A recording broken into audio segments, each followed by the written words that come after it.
एकदम सामने बाबा विश्वनाथ का धाम है, मां गंगा का सानिध्य है। कितना सतवा बाबा ने ऐसा स्थल चयन किया कि एक साथ बाबा के भी दर्शन हो और मां गंगा के और मां अन्नपूर्णा के भी दर्शन हो, बाबा भैरवनाथ जी के भी दर्शन हो जाए। महादेव जय शिव शंभू। और स्वागत है मित्रों, आज शिव महापुराण का 6वां दिन है और आज सौभाग्य से हमें उनका स्वागत करने को मिलेगा। हमारे चीफ गेस्ट हैं, इस कथा के चीफ गेस्ट हैं हमारे माननीय मुख्यमंत्री जी योगी आदित्यनाथ जी। उनका स्वागत करेंगे हम इसी मंच पर। और ये पूरा प्रशासन अभी अलर्ट हो चुका है, शीर्ष पर बैठा हुआ शख्स आ रहा है इस कथा में। हमारे बीच में पधारे बड़े आदरणीय, बड़े सम्माननीय फ्लाइट बाबा भी हमारे बीच में पधारे हैं। एक बार जोरदार ताली बजाकर स्वागत करें।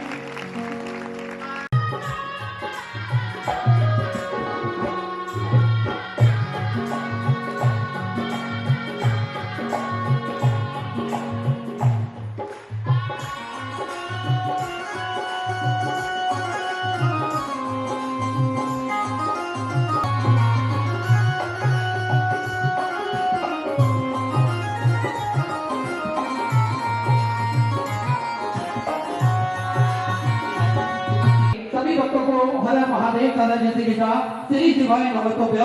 पूज्य गुरुदेव का आगमन हो चुका है, गुरुदेव व्यासपीठ पर माचाती हो चुके हैं। आप सबकी तरफ से व्यासपीठ को नमन करते हुए हम सबके प्रिय, हम सबके लाडले ठाकुर कल्लू जी महाराज के चरणों में नमन करते हुए परम सत्य परम आदरणीय विश्वविख्यात पूज्य गुरुदेव के पावन चरणों को नमन करते हुए सभी संत भगवंतों के चरणों में नमन करते हुए श्री श्री 1008 महामंडलेश्वर श्री संतोष दादी सतुआ बाबा जी के चरणों में नमन करते हुए और आप सभी शिव भक्तों के चरणों में नमन करते हुए सुंदर आज कथा के हम सभी 6वें दिवस में प्रवेश करेंगे। उससे पहले हम सभी उद्बोधन श्रवण करेंगे परम आदरणीय गुरुदेव सतुआ बाबा जी का। श्री शिवाय, श्री शिवाय। एक लोटा जल। संसार की समस्याएं कितनी हैं, लेकिन उसका एक सीधा उपाय है, एक लोटा जल सारी समस्या का हल। इस कलयुग में जैसे व्यासपीठ ने कहा था, कलयुग केवल नाम है आधारा। निश्चित ही भगवान का स्मरण, उनका पूजन, उनका विश्वास ही हमारे सारे कष्टों का निवारण है। और ये जरूरी नहीं है कि मेरे कष्ट नहीं हरे गए तो मेरे ऊपर भगवान की कृपा नहीं है। कष्ट भी कृपा के ही द्वारा आता है और उसका हरण भी कृपा के द्वारा होता है।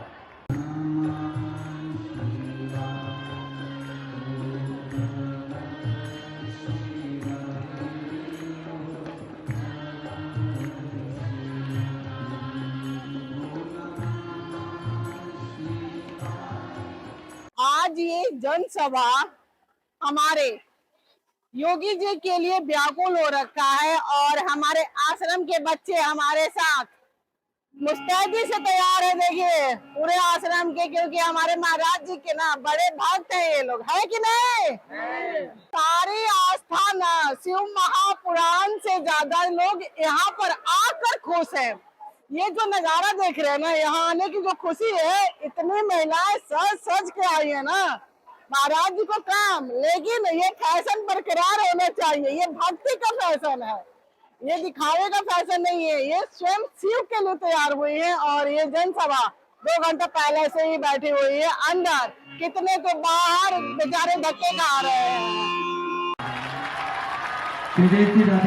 देखिए बड़े ही हर्ष का विषय है, आज हमारे बीच में गोरक्ष पीठ के पीठाधीश्वर कर्मयोगी सन्यासी और इस बड़े से प्रदेश के, उत्तर प्रदेश के बड़े ही उदार मुख्यमंत्री माननीय श्री योगी आदित्यनाथ जी का शुभ मंगल आगमन हुआ। एक बार जोरदार ताली बजाकर स्वागत करें माननीय मंत्री जी का।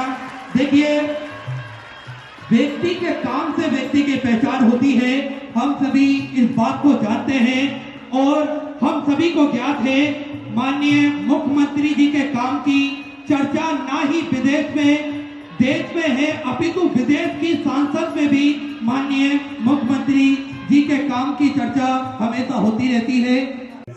मंच पर आ चुके हैं हमारे माननीय मुख्यमंत्री जी आदित्यनाथ जी, और ये योगी जी विराजमान हो चुके हैं। उनका स्वागत जोरों से किया है हमारे सतुआ बाबा संतोष दास महाराज जी, और हम लोग का सौभाग्य है कि उनको अपने समक्ष पाकर धन्य है हो गया काशी नगरी, जो इस कथा में महाराज जी पधारे हैं।